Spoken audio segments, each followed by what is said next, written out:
Luhut Binsar Panjaitan, yang sering disebut sebagai Luhut Panjaitan, adalah salah satu tokoh penting di Indonesia. Ia lahir pada tanggal 28 September 1947 di Simargala, sebuah desa kecil di Kabupaten Toba Samosir, Sumatera Utara. Luhut berasal dari keluarga Batak yang sederhana, namun memiliki nilai-nilai pendidikan dan disiplin yang tinggi. Ayahnya, Bonar Panjaitan, adalah seorang supir bus dan ibunya, Siti Frida, adalah ibu rumah tangga yang tidak memiliki riwayat pendidikan formal. Meski begitu, orang tua Pak Luhut selalu menekankan pentingnya kejujuran, belajar, dan kerja keras yang kemudian membentuk karakter Pak Luhut yang kita kenal sekarang. Sebelum melanjutkan pendidikannya di Akademi Militer Nasional, Pak Luhut menempuh pendidikan dasar dan menengah di Sumatera Utara. Sebelum melanjutkan pendidikannya di Akademi Militer Nasional di Magelang, Jawa Tengah.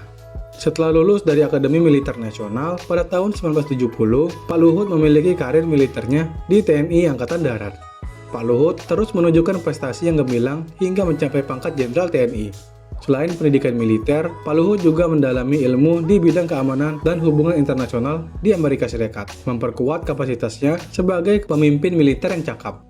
Karir militer Pak Luhut meliputi berbagai posisi strategis, termasuk menjadi Komandan Jenderal Komando Pasukan Khusus atau Kopassus dan Duta Besar Indonesia untuk Singapura. Setelah pensiun dari militer, Pak Luhut terjun ke dunia bisnis dan politik. Ia mendirikan PT Toba Sejahtera, sebuah perusahaan yang bergerak di berbagai bidang, termasuk energi dan perkebunan.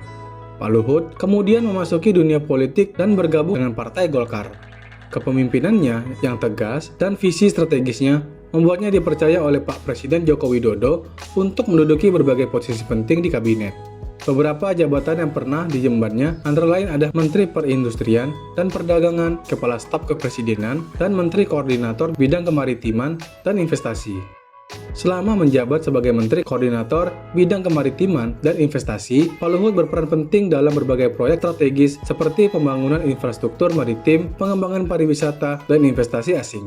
Ia juga dikenal sebagai sosok yang tegas dalam menjalankan kebijakan dan tidak ragu untuk mengambil keputusan sulit demi kepentingan nasional. Di balik karirnya yang gemilang, Pak Luhut juga dikenal sebagai sosok yang sangat peduli terhadap pendidikan dan kesejahteraan masyarakat. Ia mendirikan berbagai yayasan dan lembaga pendidikan untuk membantu meningkatkan kualitas pendidikan di daerah-daerah terpencil. Secara pribadi, Pak Luhut adalah sosok yang sangat disiplin dan berdedikasi. Ia menikah dengan Ibu Devi Simatupang dan dikaruniai 4 anak. Hingga kini, Pak Luhut tetap aktif dalam berbagai kegiatan pemerintahan dan terus berkontribusi bagi pembangunan Indonesia. Integritas, ketegasan, dan visi strategisnya membuatnya menjadi salah satu tokoh yang dihormati dan berpengaruh di Indonesia. Pak Luhut dijuluki Menteri Segala Bidang karena pernah menduduki jabatan berbagai bidang berlainan meskipun berangkat dari militer. Ia memiliki beberapa nama panggilan unik yang diberikan oleh warganet seperti Lord, Opung, hingga Si Serbabisa. Julukan ini muncul karena Pak Luhut merupakan orang kepercayaan Presiden Jokowi. Sehingga ia diberikan banyak tanggung jawab baru seperti menjadi koordinator darurat PPKM Jawa Bali, ketua komite kereta cepat Jakarta-Bandung, serta beberapa kali menjadi menteri AD interim ketika Menteri Perhubungan Budi Karya Sumadi terinfeksi COVID-19 dan ketika Menteri Kedaulatan dan Perikanan Edi Prabowo terjerat kasus korupsi. Di usianya yang sudah menginjak angka 74 tahun, ia masih bisa menjalankan segala tanggung jawab yang diberikan kepadanya. Oleh karena itu, kita juga bisa belajar dari petuah yang diberikan oleh orang tua Pak Luhut, jujur, terus belajar, dan bekerja keras. Sebagai tokoh yang peduli terhadap pendidikan, Pak Luhut mendirikan beberapa sekolah dan kampus elit melalui Yayasan Del, berikut diantaranya. Pertama, Politeknik Del. Didirikan pada tahun 2001, kini menjadi Institut Teknologi Del yang fokus pada teknologi informasi dan bioteknologi. 2. Sekolah Noah. Sekolah ini melayani jenjang playgroup, TK, SD, dan SMP dan dikelola oleh anak pertama Pak Luhut. 3. SMA Unggul Del. Didirikan pada tahun 2012, sekolah berasrama ini menepati ranking ketiga terbaik nasional berdasarkan nilai UTBK 2020. Selama pemerintahan Jokowi, Pak Luhut telah memegang 19 jabatan penting. Pertama, Kepala Staf Kepresidenan. Di awal periode pertama Presiden Jokowi, Pak Luhut Binsar Panjaitan dipercaya menjadi Kepala Staf Kepresidenan. Ini adalah jabatan baru yang tidak ada dalam pemerintahan sebelumnya. Pak Luhut menduduki jabatan itu kurang dari setahun dari 30 Desember 2014 hingga 2 September 2015. 2. Menteri Koordinator Bidang Politik, Hukum, dan Keamanan atau Menko Polhukam. Presiden Jokowi menunjuk Pak Luhut Binsar Panjaitan menjadi Menteri Koordinator Bidang Politik, Hukum, dan Keamanan dalam reshuffle kabinet pertama. Ia mengemban jabatan Menko Polhukam mulai 12 Agustus 2015 hingga 27 Juli 2016. 3. Menteri Koordinator Bidang Kemaritiman dan Investasi. Dalam reshuffle kabinet berikutnya, Pak Jokowi menggeser Pak Luhut Binsar Panjaitan menjadi Menko Kemaritiman menggantikan Rizal Ramli. Pak Luhut mengembang jabatan itu dari 27 Juli 2016. 4. PLT Menteri Energi dan Sumber Daya Mineral Indonesia. Pada awal menjabat Menko Kemaritiman dan Investasi, Pak Luhut sempat merangkap menjadi PLT Menteri ESDM. Waktu itu, Menteri ISDM Archandra Tahar diberhentikan karena kewarganegaraannya menimbulkan polemik di masyarakat. Pak Luhut mengemban tugas Menteri ISDM dari 16 Agustus hingga Oktober 2016. 5. PLT Menteri Perhubungan. Selain PLT Menteri ISDM, Pak Luhut juga sempat mengemban tugas Menteri Perhubungan pada Mei 2020. 6. PLT Menteri Kedaulatan dan Perikanan. Selain menjabat sebagai Menko Kemaritiman dan Investasi, Pak Luhut juga mengemban tugas-tugas lain. Salah satunya, Ketua Dewan SDA Nasional. Berdasarkan Perpres 53 tahun 2022, Dewan SDA Nasional adalah wadah koordinasi pengelolaan sumber daya air pada tingkat nasional. Sebagai Ketua Dewan SDA Nasional, Pak Luhut diberi sejumlah kewenangan, diantaranya menetapkan rencana kerja Dewan SDA Nasional, tata tertib persidangan, dan tata cara pengembalian keputusan Dewan SDA Nasional, serta menetapkan keputusan berdasarkan hasil persidangan Dewan SDA Nasional. 7. Ketua Dewan Sumber Daya Air Nasional.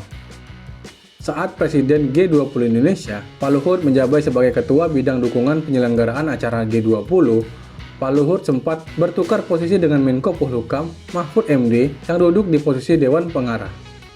Perubahan itu tertuang dalam Keputusan Presiden Nomor 18 Tahun 2021 tentang Panitia Nasional Penyelenggara Presidensi G20 Indonesia tahun 2022. 8. Ketua Komite Kereta Cepat Jakarta-Bandung.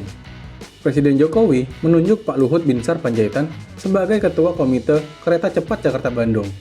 Keputusan penunjukan ini tertuang dalam Peraturan Presiden Nomor 93 Tahun 2021 yang ditekankan Presiden Jokowi pada 6 Oktober 2021. 9. Ketua Tim Garnas BBI.